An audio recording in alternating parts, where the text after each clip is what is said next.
In here to Spotlight Now on Hawaii News Now. Joining us now live here in the studio is Ernie Lau with the Board of Water Supply. Ernie, great to see you. Thanks so much for coming in.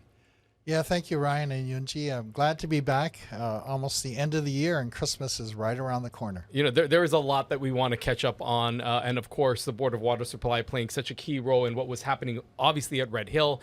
We want to talk about some of the other developments that have been making news lately with this agency that you manage.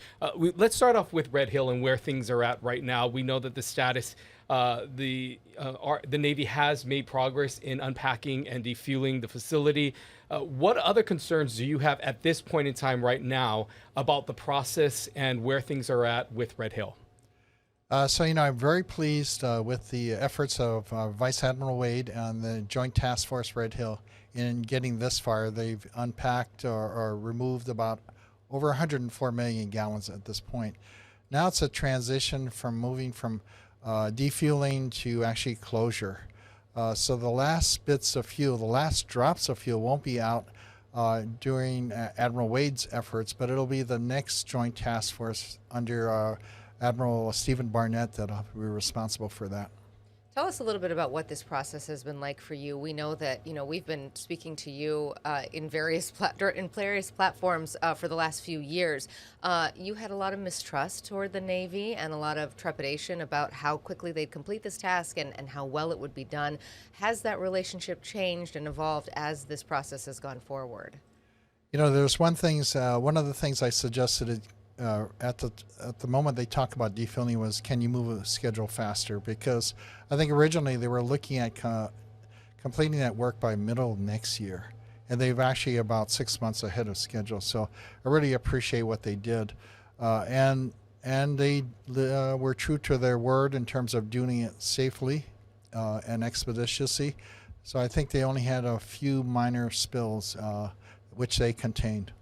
And how often are you meeting or speaking with members of the military and the officials that are still involved in this process? Is this something that a conversation that continues to happen frequently? Because that was another concern of yours in the past, is in our prior conversations, was just the overall communication and transparency of the military. Has that line of communication changed?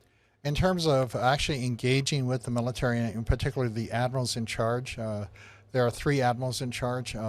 Admiral Jeff Killian, Stephen Barnett, and Admiral Wade, John Wade. We have regular every other month meetings face-to-face, either at my office or at Joint Base Pearl Harbor Hickam.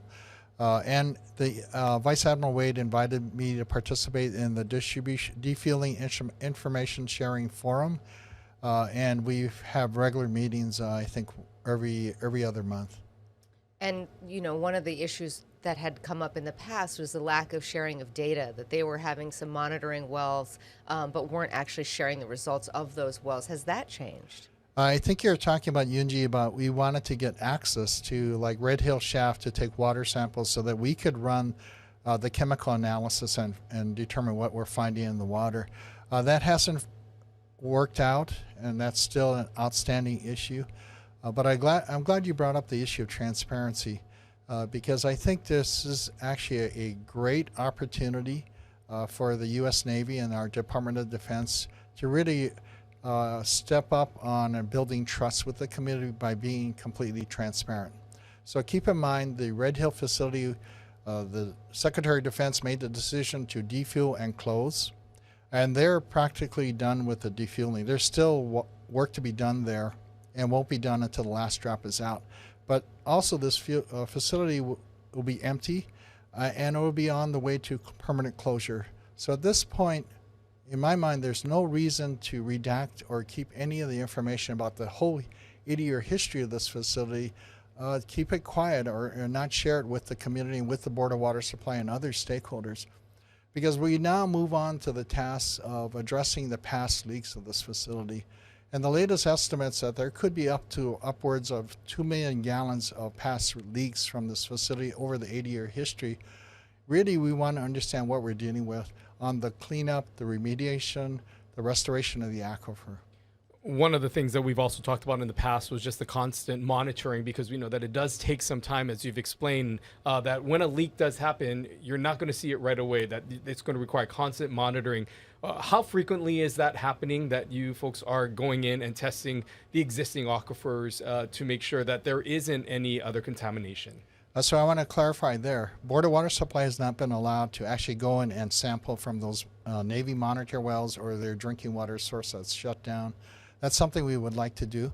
I believe the military is being required to test on maybe a monthly basis at these locations. Okay, so I want to